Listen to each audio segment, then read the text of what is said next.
I read this week that this group of college graduates this spring, leaving school and entering the world to become teachers and nurses and accountants and blog writers, I guess, they were all born after 9/11.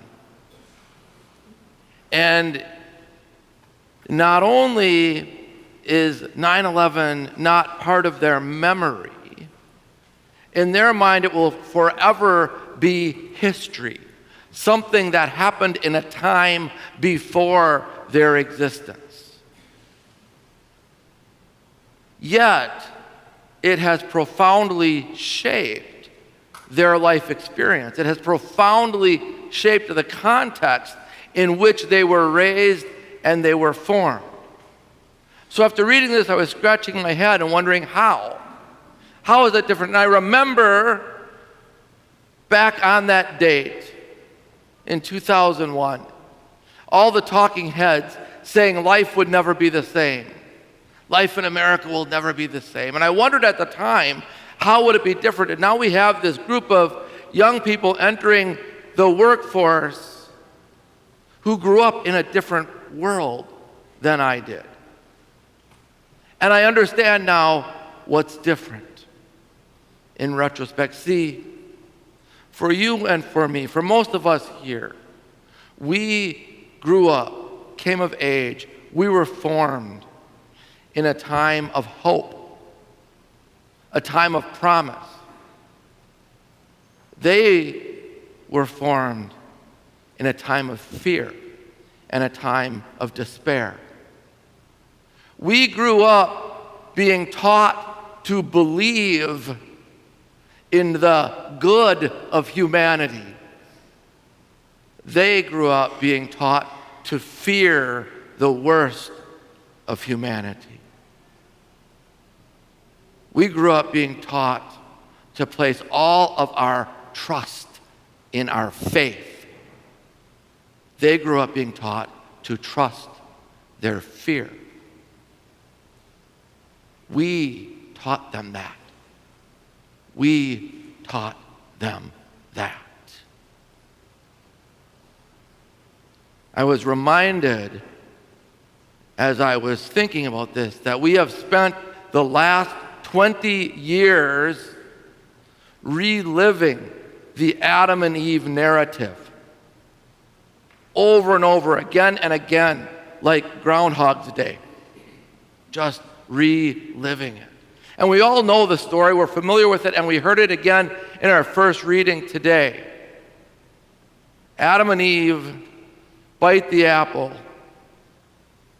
Their eyes are opened to their own nakedness, and they are afraid.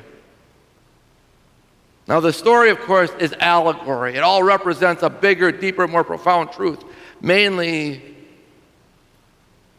that they became aware of their human condition, and the human condition is vulnerability.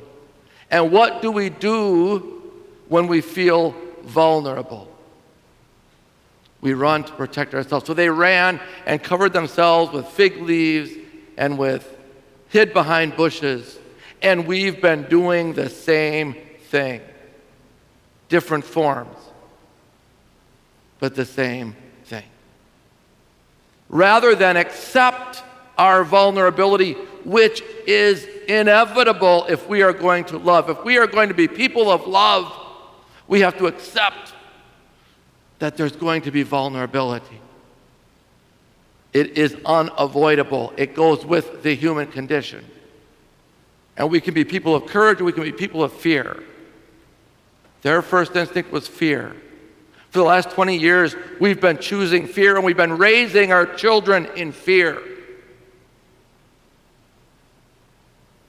We have been taught and told to fear refugees, hide behind walls to avoid immigrants. We lock our churches during the day. You and I did not grow up in a world in which churches were locked during the day. Our doors were open We welcomed everyone. We took the risk of love. But in the past 20 years, we've all started to lock our churches during the day. As a country, as a community, we've proliferated guns to the point that there are now more guns in America than people. There are 12 guns for every 10 people. We just keep it because we think we need it for self-defense because we have chosen to be people of fear rather than people of faith. We've chosen to try to cower away from vulnerability rather than choose the courage to be vulnerable. How can we, I wonder, stand at the foot of the cross, the most vulnerable image we can imagine, and think there's no other way than fear? How can we come and gather around this altar where we break the open and pour out the body and blood of Christ and think we have no other options than fear? And yet we don't know what to do. Again and again and again, I keep hearing people say, oh, this world is going to heck. I don't know how we can stop it, where to turn. And it's right here in today's gospel. Jesus tells us straight up,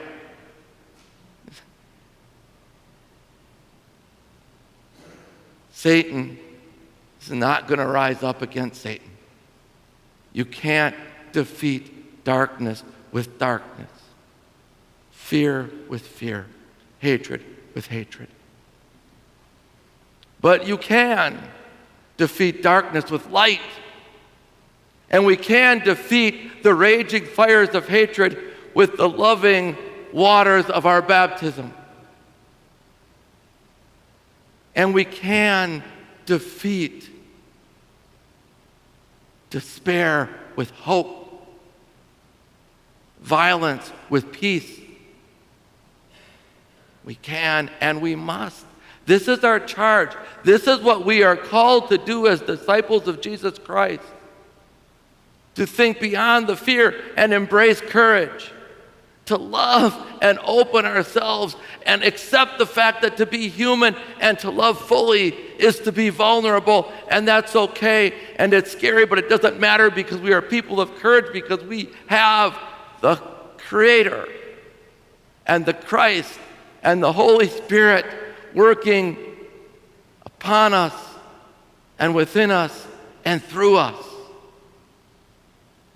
to bring loving joy to a world so in need of loving joy. It's not going to change itself. We have to change it. Our children and our grandchildren need us to step up and be people of promise and people of hope, people of love, people of courage. Our community, our church, our world, our time in history needs us to stand up and be people of joy and mercy, forgiveness.